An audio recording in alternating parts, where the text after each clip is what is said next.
Right. Dear friends and competitive aspirants, welcome to Spark Educan. Guys, you know what? We started the series Lakshmikant 60 days. So, Master Lakshmikant Polity book in 60 days. Dantlo bhaganga, this is the first class. Okay. So, this session is the first class, guys. So, in this session, I am not going to discuss in the detail way. Manam anta haribariga eltaledu. ఒక introduction మీకు ఈరోజు నేను ఇస్తాను. నిన్న మనం మాట్లాడుకున్నాం so how to deal with the Laxmikanth book అని చెప్పేసి నిన్న మీకు ఒక ఐడియా నేను ఇచ్చాను. ఈరోజు మనం టాపిక్ లోనికి వెళ్దాం. సో లక్ష్మీకాంత్ బుక్ లో ఉన్న ఫస్ట్ టాపిక్ ఏంటంటే మనకి భారత రాజ్యాంగ పరిణామ క్రమం.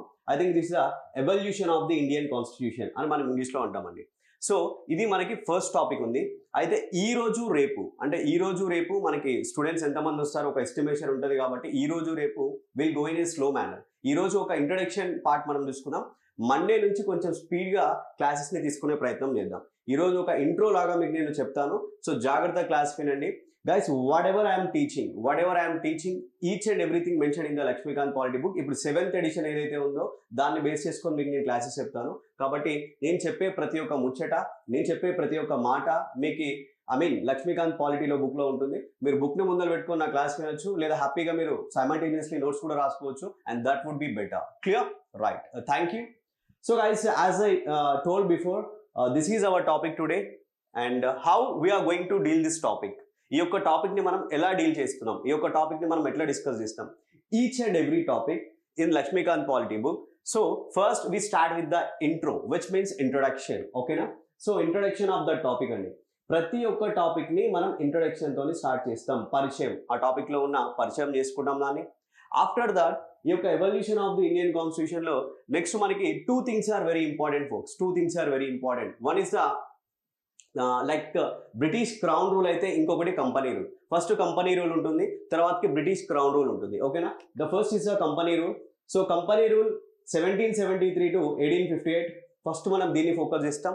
After finishing of this one next crown rule will be there. That is the 1858 to 1947. 1858 నుంచి 1947 వరకు ఉంటుంది. ఓకేనా? 1858 to 1947. So like this we are going to wind up this topic. Okay?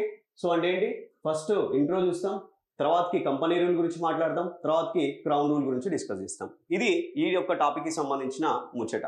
అయితే ఫస్ట్ ఈ రోజు మనం ఏం ఫోకస్ చేస్తున్నామంటే just I'm going to focus on this introduction part ఏదైతే ఉందో ఈ యొక్క ఇంట్రడక్షన్ పార్ట్ ని చూద్దాం. అండ్ రేపటి క్లాస్ లో కొన్ని అంశాలను డిస్కస్ చేద్దాం. మండే నుంచి, సండే తర్వాత మండే ఉంది, మండే నుంచి మనం డీటెయిల్ గా కొంచెం స్పీడీ మేనర్ లో వెళ్దాం. క్లియర్ అండి? Right. First will see the introduction. Okay, so what is that? First intro అండి, ఇంట్రడక్షన్. సో ఈ యొక్క రైట్ అండి. బిఫోర్లీ introduction I'm sorry. So first మనకి ఇంట్రడక్షన్ గురించి మనం డిస్కస్ చేద్దాము. దానికంటే ముందు ఇంకో అంశం ఏంటంటే మనకి ఇక్కడ కంపెనీ రూల్ ఉంది కదండి, ద కంపెనీ రూల్. ఈ యొక్క కంపెనీ రూల్లో మనకి ఏమేమి ఉంటాయి అంటే కంపెనీ రూల్లో మనం ఏం డిస్కస్ చేయబోతున్నాం ఫస్ట్ చూద్దాం. కంపెనీ రూల్లో ఫస్ట్ మనం ఏం మాట్లాడుకుంటాం, రెగ్యులేటింగ్ యాక్ట్ ఉంటుంది మనకి, regulating act of the 1773. So will discuss this one, regulating act of the 1773. So దీని తర్వాతకి మనకి యాక్ట్ ఆఫ్ సెటిల్మెంట్ అంటాం దాన్ని, లేదా అమెండింగ్ యాక్ట్ అంటామండి. సో సవర్ణ చట్టము లేదా యాక్ట్ ఆఫ్ సెటిల్మెంట్ అంటాం. సో ఆ యొక్క చట్టం ఏదైతే ఉందో సో మనం దాని గురించి కూడా మాట్లాడతాం. That is the 1781, 1781. So amending act of 1781. So దీన్ని మనం డిస్కస్ చేస్తాం. సో ఇది ఈ యొక్క అయిపోయిన తర్వాతకి నెక్స్ట్ మనకి ఆ యొక్క క్రొనాలజీలో వచ్చేది పిట్స్ ఇండియా యాక్ట్ అండి. పిట్స్ ఇండియా చట్టం 1784. ఓకేనా? పిట్స్ ఇండియా చట్టం ఏదైతే ఉందో ఈ యొక్క పిట్స్ ఇండియా చట్టం గురించి మనం డిస్కస్ చేస్తాం. దీని తర్వాతకి యాక్ట్ ఆఫ్ 1786 వస్తుంది. యాక్ట్ ఆఫ్ 1786, 1786 చట్టం ఏదైతే ఉందో దాని గురించి మనం డిస్కస్ చేస్తాం. దీని తర్వాతకి మనకి కంప్లీట్ గా 4 చార్టర్ చట్టాలు ఉంటాయండి. 4 చార్టర్ చట్టాస్ ఆర్ దేర్. దోస్ 4 చార్టర్ చట్టాస్ లైక్ దట్ మనకి 1793 చార్టర్ చట్టము, సో 1813 చార్టర్ చట్టము, 1833 చార్టర్ చట్టము, అదేవిధంగా 1853 చార్టర్ చట్టము. ఈ యొక్క 4 చార్టర్ చట్టాస్ ఏదైతే ఉన్నాయో వాటి గురించి మనం చూస్తాం. So everything will be displayed here very clearly. Charter act of 1793 and charter act of 1813. Okay, and you can see that charter act of 1833 and here 1853. ఓకేనా. సో లైక్ దిస్ ఇక్కడ ఈ యొక్క చార్టర్ యాక్ట్స్ ఏవైతే ఉన్నాయో వీటిని మనం ప్రతి ఒక్కటి చాలా క్లియర్గా డిస్కస్ చేస్తాం. నాట్ ఓన్లీ డిస్కసింగ్ అండి, మీరు కూడా డిస్కస్ చేస్తారు. ప్రతి ఒక్క టాపిక్ నేను మళ్ళీ మీకు ఎంసీక్యూస్ కూడా ప్రొవైడ్ చేస్తా, ప్రీవియస్ ఇయర్ క్వశ్చన్ పేపర్స్ కూడా, అంటే ప్రీవియస్ ఇయర్ ఎంసీక్యూస్ కూడా మనం డిస్కస్ చేద్దాం, రైట్. అట్లా మీరు ఈ యొక్క టాపిక్ లో చాలా థరోగా, చాలా అంటే మీన్ కంప్లీట్ గా మీకు ఆ యొక్క టాపిక్ పైన ఒక కాంప్రహెన్సివ్ ఐడియా అనేది వస్తుంది. I'm there to guarantee you, right అండి. Next crown rule. సార్ మరి ఇందాక మనం ఏదైతే కంపెనీ రూల్లో ఎట్లా మాట్లాడుకుంటాం, ఏం చూస్తాం, ఏమేమి డిస్కస్ చేస్తామని చూసినాం కదా. మరి ఇక్కడ ఈ యొక్క క్రౌన్ రూల్లో మనం ఏం డిస్కస్ చేస్తాం? ఈ యొక్క క్రౌన్ రూల్లో 1858 నుంచి 1947 వరకు ఎలాంటి అంశాలు ఉన్నాయి, ఏమేమి వచ్చినాయి ముచ్చట్లు అని మనం చూసినట్లయితే, first government of India act 1858 అండి. సో భారత ప్రభుత్వ చట్టము. నేను క్లాస్ని ఇంగ్లీష్లో చెప్తా, తెలుగులో చెప్తా. బైలింగ్ వాళ్ళు ఉంటుంది, ఇంగ్లీష్ మీడియం వాళ్ళకి మంచిగా ఉంటుంది, తెలుగు మీడియం వాళ్ళకి మంచిగా ఉంటుంది, ఓకేనా. So government of India act, భారత ప్రభుత్వ చట్టము 1858. సో దీన్ని మనం డిస్కస్ చేస్తాం. దీని తర్వాత మనకి 3 కౌన్సిల్ చట్టాలు వచ్చినాయి. So Indian council act 1861, Indian council act 1892, Indian council act 1909. ఈ యొక్క 3 కౌన్సిల్ చట్టాలను కూడా మనం డిస్కస్ చేస్తాం. సో ఇండియన్ కౌన్సిల్ యాక్ట్ 1861 ఒకటి, ఓకేనా. Next Indian council act 1892, 1892 council చట్టము. అండ్ 1909 అండి. So 1909 Indian council act. ఈ యొక్క 1909 ఇండియన్ కౌన్సిల్ యాక్ట్ ఏదైతే ఉందో దాన్ని మనం మార్లీ మింటో రిఫార్మ్స్ అని కూడా అంటాం. What we call it as Morley Minto reforms, ఓకేనా. సో అట్లా మనం దాన్ని కాల్ చేస్తాం. సో అది ఒక అంశం అండి. సో మరి దీని తర్వాత ఏంటంటే గవర్నమెంట్ ఆఫ్ ఇండియా యాక్ట్ 1919 భారత ప్రభుత్వ చట్టం ఏదైతే ఉందో మనం దానికి సంబంధించిన ఫీచర్స్ ఏంది, ఈ యొక్క చట్టం ఎందుకు వచ్చింది, దాని ముచ్చటేంది, దాని కథ ఏంది, అన్ని మనం డిస్కస్ చేస్తాం, ఓకేనా. This is 1919 government of India act, భారత ప్రభుత్వ చట్టము. సో మరి మనకి దీని తర్వాతకి నెక్స్ట్ వచ్చేసి మనకి సైమన్ కమిషన్ వచ్చిందండి. సైమన్ కమిషన్ 1927లో వచ్చింది. సో ఈ యొక్క సైమన్ కమిషన్ కి సంబంధించిన అంశాలను చూస్తాం. దీని తర్వాతకి గవర్నమెంట్ ఆఫ్ ఇండియా యాక్ట్ 1935 వస్తుంది. సో సారీ, దానికంటే ముందు మనం కమ్యూనల్ అవార్డ్స్ ఏవైతే ఉంటుందో కమ్యూనల్ అవార్డ్స్ చూద్దాము. ఈ యొక్క కమ్యూనల్ అవార్డ్స్ చూసిన తర్వాతకి మళ్ళీ నెక్స్ట్ మనం ఏం చేస్తామంటే, ఇప్పుడు నేను ఇందాక మీకు చెప్పినట్లు government of India act 1935. So communal award చూసిన తర్వాతకి గవర్నమెంట్ ఆఫ్ ఇండియా యాక్ట్ 1935 గురించి మనం మాట్లాడదాం, ఓకేనా, రైట్ అండి. So government of India act 1935 చూసిన తర్వాతకి మనకి మౌంట్ బాటన్ ప్లాన్ అనేది ఒక ముచ్చట ఉంటుంది. సో మౌంట్ బాటన్ ప్లాన్ ఏదైతే ఉందో ఈ యొక్క మౌంట్ బాటన్ ప్లాన్ ని మనం డిస్కస్ చేస్తాం, ఓకేనా.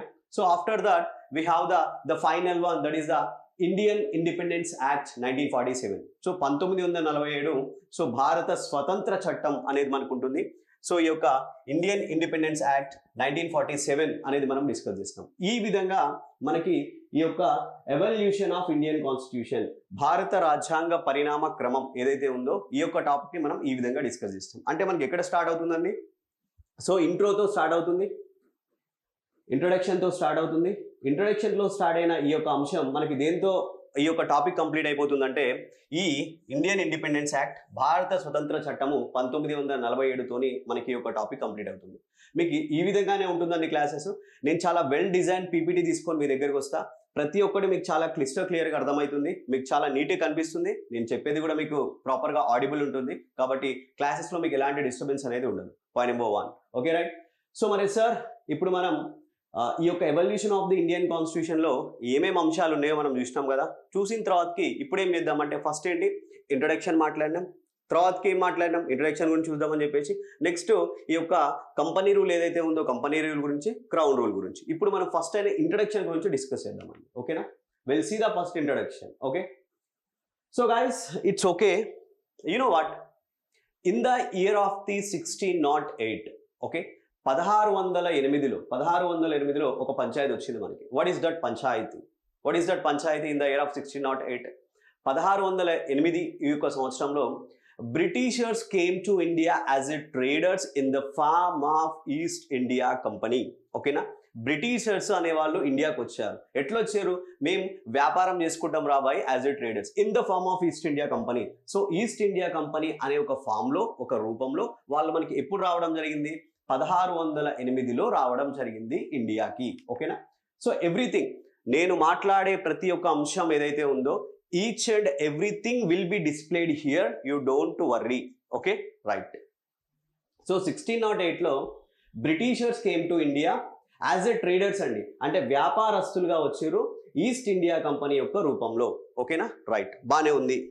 మరి సార్ ఈస్ట్ ఇండియా కంపెనీ రూపంలో వాళ్ళు వచ్చారు, sir what that company does, ఆ కంపెనీ ముచ్చట ఏంది, ఎందుకు వచ్చింది అంటే 1600 ఇయర్లోనేనండి, అంటే 1600 సంవత్సరంలోనే 1600 ఈ యొక్క ఇయర్లోనే ఏమైంది అంటే దే గాట్ ద, అంటే east India company got the exclusive rights of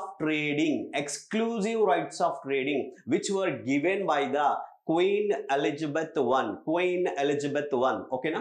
Right. Have a look here. So exclusive right of trading.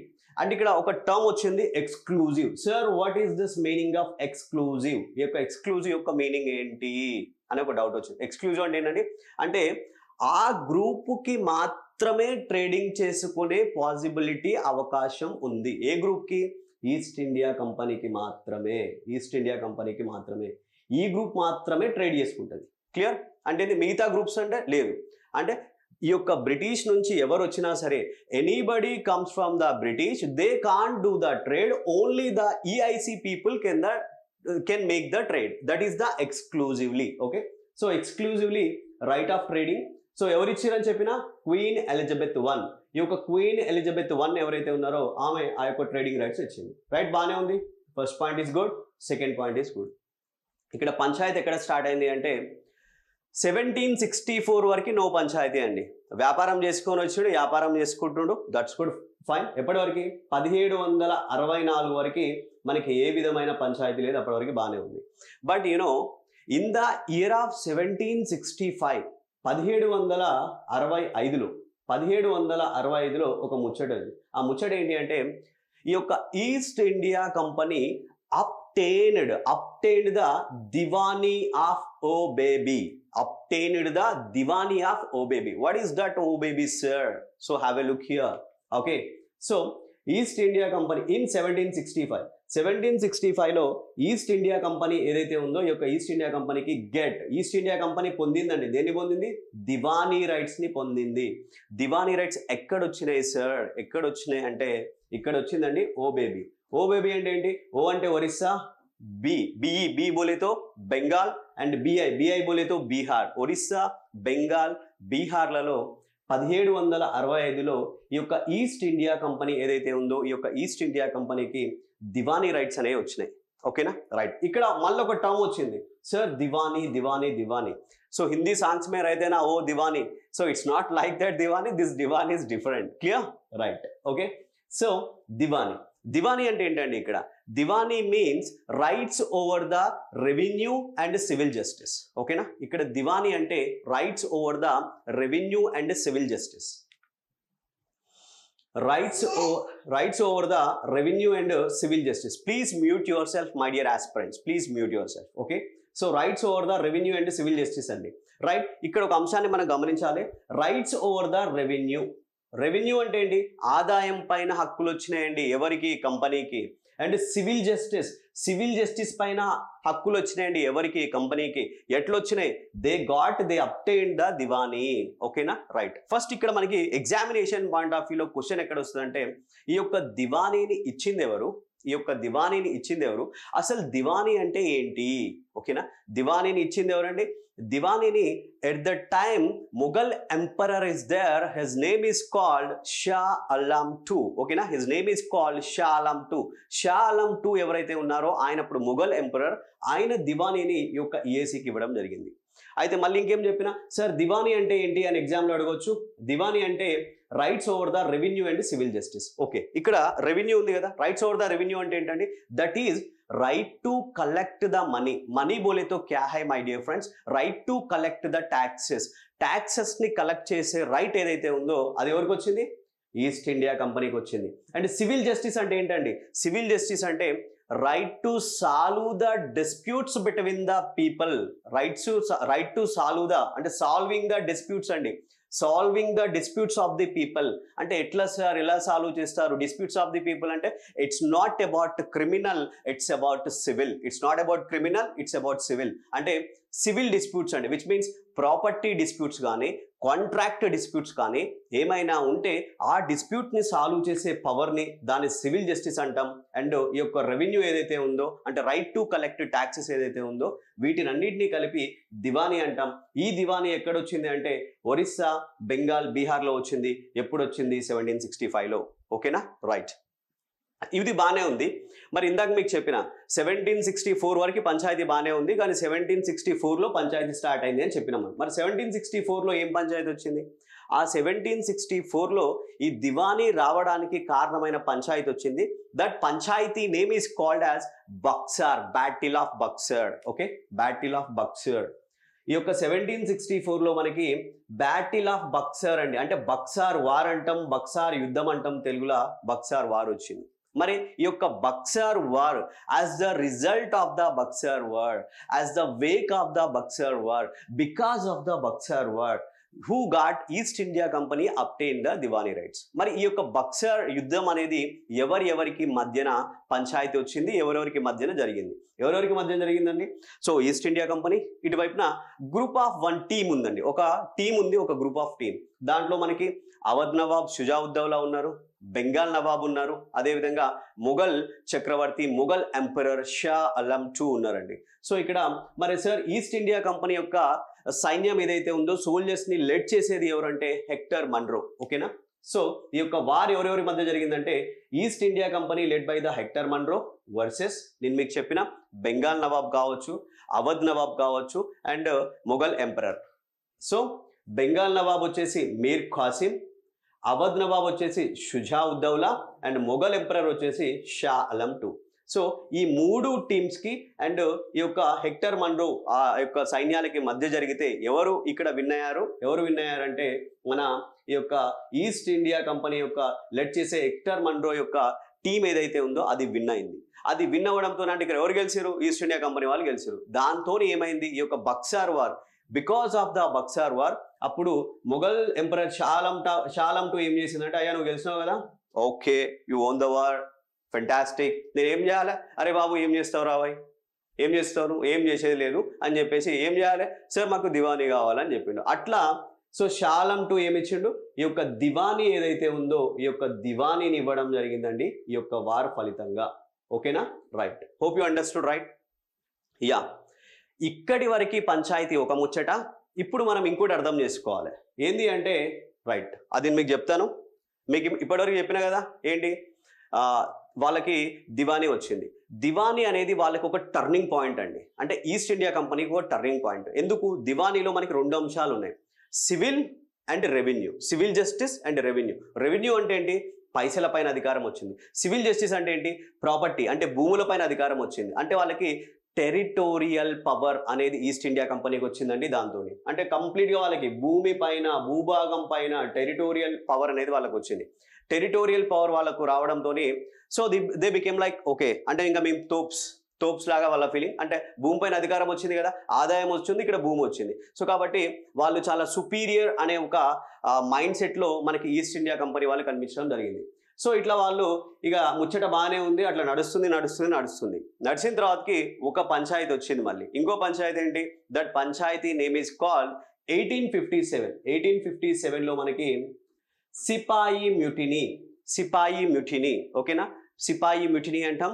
ఆ యొక్క సిపాయి మ్యూటినీ అనేది 1857లో వచ్చింది. ఎప్పుడైతే ఈ యొక్క సిపాయి మ్యూటినీ వచ్చిందో, on the wake of the sepoy mutiny, ఈ సిపాయి మ్యూటినీ తర్వాతికి because of that sepoy mutiny అప్పుడు 1858లో అండి, 1858లో ఎందుకు నేను చెప్తున్నా ఈ మాట అంటే, సిపాయి మ్యూటినీ వచ్చిన తర్వాతకి మనకి ఏమైందంటే ఆల్మోస్ట్ ఇండియా అనేది బ్రిటిష్ వాళ్ళ చేతుల నుంచి పోతుంది అనిపించింది. ఎందుకంటే ఆల్మోస్ట్ మనం అందరం ఒక యూనిటీగా ప్రవర్తించడం జరిగింది. ఇండియన్స్ అందరూ ఒక యూనిటీగా ఉండి అరే మనం వాళ్ళని అవాయిడ్ చేయాలి, అంటే ఈ యొక్క బ్రిటిష్ వాళ్ళని మనం పంపించాలి అని చెప్పేసి అందరూ ఒక యూనిటీతో ఫైట్ చేయడం జరిగింది. సో దాంతో మనకి ఏంటి, ఓకే అంటే బ్రిటిష్ వాళ్ళు ఏమనుకున్నారు, ఇంకా అక్కడ ఉన్న బ్రిటిష్ క్రౌన్ వాళ్ళు ఏమనుకున్నారు, ఇక ఇండియా మన చేతుల నుంచి పోతుంది, ఇంకా ఈస్ట్ ఇండియా కంపెనీ పాలననే కొనసాగిస్తే, ఈ యొక్క కంపెనీ పాలనలే ఇండియాలో ఉంటే మనకి ఇండియా మన చేతిలో నుంచి చేజారిపోతుందేమో అనిపించి అప్పుడు ఏం చేసింది అంటే, after the Sipayi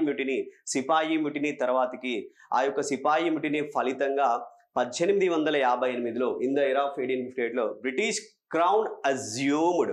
I repeat again the sentence. నేను ఏమైతే టర్మినాలజీ వాడుతున్నానో ప్రతి ఒక్క టర్మినాలజీ లక్ష్మీకాంత్ పాలిటీ బుక్ ఇంగ్లీష్లో ఉంటుంది. మళ్ళీ మీకు నేను దాన్ని తెలుగులో చెప్తున్నా సింపుల్గా అర్థం అవడానికి. British crown assumed. British crown assume చేసింది? No no no no. The responsibility of the British, the responsibility of the India, India యొక్క రెస్పాన్సిబిలిటీ. గవర్న్ అంటే we will governance in India. So మనం ఇండియాకి వెళ్దాం, మనమే డైరెక్ట్ రెస్పాన్సిబిలిటీ తీసుకుందాం అని చెప్పేసి చెప్పిందండి. ఎప్పుడు? 1858లో. So have a look here, it will be displayed.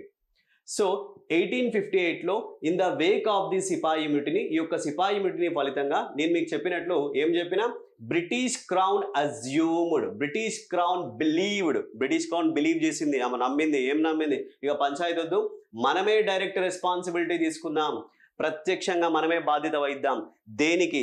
దేనికి అంటే గవర్నెన్స్ ఆఫ్ ఇండియా, భారతదేశం యొక్క గవర్నెన్స్, భారతదేశం యొక్క పరిపాలనకు సంబంధించి ఇప్పటిదాకా కంపెనీ చూసుకుంది, కంపెనీని ఖతం చేసి పక్కన పెడదాం, మనమే తీసుకుందాం అని ఎప్పుడు అనుకుంది? 1858లో. ఎందుకు అనుకుంది 1858లో? బికాజ్ ఆఫ్ ఈ యొక్క 1850 సిపాయి మిటీలో ఇండియా ఆల్మోస్ట్ మన చేతి నుంచి పోవడానికి వచ్చింది. అట్లా కాకూడదు, మనం ఇంకా ఇక్కడ రూల్ చేయాలి అని చెప్పేసి, అయ్యా east India company, don't do over action, over action is enough, you SIT aside and now will come to the picture అని చెప్పేసి మనకి ఇది చెప్పడం జరిగింది. Clear? Right. And next guys, మరి సార్ బ్రిటిష్ క్రౌన్ చేతికి పోయింది మన పరిపాలన, మన రూల్ అనేది. ఎప్పటి వరకు ఆ యొక్క రూల్ కొనసాగింది అంటే టిల్ మనకి ఇండిపెండెన్స్ వచ్చేంత వరకు అండి. అంటే ఆగస్ట్ ఏదైతే ఉందో 1947 ఆగస్ట్ 15 వరకు వాళ్ళ యొక్క రూల్ అనేది కొనసాగింది. సో దిస్ రూల్ అంటే బ్రిటిష్ క్రౌన్ రూల్ అనేది ఎప్పటి వరకు కంటిన్యూ అయిందండి? Continued until August 15, 1947. Right, fantastic. మనకి ఇండిపెండెన్స్ వచ్చింది, సూపర్, బాగానే ఉంది. కానీ ఇక్కడ మళ్ళీ ఒక పంచాయతీ ఏంటంటే, ఎస్ మనకి ఇండిపెండెన్స్ వచ్చింది, కానీ how to rule our country. అరే యార్, how to rule our country, మన కంట్రీని మనం ఎలా రూల్ చేసుకోవాలి?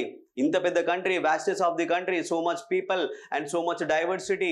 లైక్ ఒక దగ్గర ఒక ప్లేస్లో ఒకలా ఉంటుంది, ఇంకో దగ్గర ఒక పీపుల్ ఒకలా ఉంటారు, ట్రెడిషన్స్ ఆర్ డిఫరెంట్. సో ఇట్లా ఉన్నది. మరి ఈ కంట్రీని రూల్ చేసుకోవాలంటే ఏం చేయాలి? Need for the constitution. ఒక కాన్స్టిట్యూషన్ మనకు ఉండాలా అని చెప్పేసి మనకి ఏం కావాలండి? Need for a constitution. మనకు ఒక కాన్స్టిట్యూషన్ కావాలా, ఒక రాజ్యాంగం కావాలా. ఎందుకు? ఇండియాని రూల్ చేయాలి కాబట్టి. Okay, right. సో మరి మనకు ఒక కాన్స్టిట్యూషన్ కావాలి. మరి ఆ కాన్స్టిట్యూషన్ కావాలంటే ఏం చేయాలి? First we should prepare or we should constitute a constituent assembly. ఒక రాజ్యాంగ పరిషత్ని మనం ఏర్పాటు చేసుకుందాం. ఆ యొక్క రాజ్యాంగ పరిషత్ని మనం ఏర్పాటు చేసుకొని కాన్స్టిట్యూషన్ని రాసుకుందాం అని చెప్పేసి 1946లో మనం ఒక కాన్స్టిట్యూంట్ అసెంబ్లీని ఏర్పాటు చేసుకున్నామండి. Okay, have a look here. Constituent Assembly framed or formed in the 1946, right? Right, 1946లో కాన్స్టిట్యూంట్ అసెంబ్లీ వచ్చింది. మరి ఆ యొక్క కాన్స్టిట్యూంట్ అసెంబ్లీ ఏదైతే ఉందో 1946లో వచ్చింది, అది ఎప్పటి వరకు రాజ్యాంగాన్ని రాసింది? ఎప్పుడు మన యొక్క రాజ్యాంగం అమల్లోకి వచ్చింది అంటే, ఫస్ట్ ఆఫ్ ఆల్ మనకి ఆ యొక్క కాన్స్టిట్యూంట్ అసెంబ్లీ ఫ్రేమ్ చేసిన కాన్స్టిట్యూషన్ అనేది 1950 జనవరి 26న it came into the being, it came into the force, మనకి ఫోర్స్లోకి రావడం జరిగింది. ఓకేనా? జనవరి 26, 1950న ఈ యొక్క కాన్స్టిట్యూషన్ అనేది మనకి ఫోర్స్లో వచ్చింది. Guys, you know what, in this constitution అంటే మనం ఏదైతే రాసుకున్నామో ఈ యొక్క కాన్స్టిట్యూషన్కి సంబంధించిన various provisions of the Indian constitution or various factors of the Indian constitution or various features of the Indian constitution. So they are having the root అండి. అంటే కొన్ని రూట్స్ అనేవి మనకి బ్రిటిష్ రూల్లో ఉన్న రూట్సే మన కాన్స్టిట్యూషన్లో కూడా మనకు కనిపిస్తాయి. ఎందుకంటే మనం వాళ్ళ రూలింగ్లో ఉన్నాం కాబట్టి. Various features of the Indian constitution and polity అంటే మన భారత రాజ్యాంగంలో కావచ్చు, మన పొలిటికల్ సిస్టంలో కావచ్చు, చాలా ఫీచర్స్కి having the roots in the British rule. అంటే రూట్స్ ఎక్కడ ఉన్నాయండి? బ్రిటిష్ రూల్లో రూట్స్ కనిపిస్తాయి. మన రాజ్యాంగంలో చాలా అంశాలకి రూట్స్ ఎక్కడ కనిపిస్తాయి? బ్రిటిష్ రూల్లో ఉంటాయి. మన పొలిటికల్ సిస్టంలో చాలా అంశాలకి రూట్స్ ఎక్కడ కనిపిస్తాయి? బ్రిటిష్ రూల్లో ఉంటాయి. ఎందుకంటే వీఆర్ అండర్ దెమ్ రూల్ రే. సో కాబట్టి అవి కనిపిస్తాయి. Clear? Right. So this is the thing guys. ఇంకా మనకి ఏంటంటే ఇక్కడ ఈ యొక్క టాపిక్కి సంబంధించిన కాంటెక్స్చువల్ మనం మాట్లాడుకుంటే, so that will see in the next slide. Yeah, okay. So ఇక్కడ మనం చూసినట్లయితే guys, certain events in the British రూల్లో ఉన్న సర్టెన్ ఈవెంట్స్ ఏవైతే ఉంటాయో those certain events laid down the legal framework. Have a look here. Legal framework. Certain events in British రూల్లో ఉన్న British పరిపాలనలో ఉన్న కొన్ని సంఘటనలు laid down the స్థాపించినాయి. ఏం స్థాపించినాయి? లీగల్ ఫ్రేమ్వర్క్, ఒక చట్టబద్ధమైన ఫ్రేమ్వర్క్ని ఏర్పాటు చేసినాయండి. ఆ చట్టబద్ధమైన ఫ్రేమ్వర్క్లో ఏమి ఉన్నాయంటే ఆర్గనైజేషన్ ఇండియా అంటే బ్రిటిష్ ఇండియాని ఆర్గనైజ్డ్గా ఎలా రూల్ చేయాలి, and functioning of the government functioning ఎలా ఉండాలి, గవర్నమెంట్ అడ్మినిస్ట్రేషన్ ఎలా ఉండాలి, ఇట్లాంటి ఒక లీగల్ ఫ్రేమ్వర్క్ని కొన్ని సర్టన్ ఈవెంట్స్తోనే బ్రిటిష్ రూల్లో ఏర్పాటైనాయండి. ఓకేనా? Have a look here. Events the great once again it will be 1 yeah.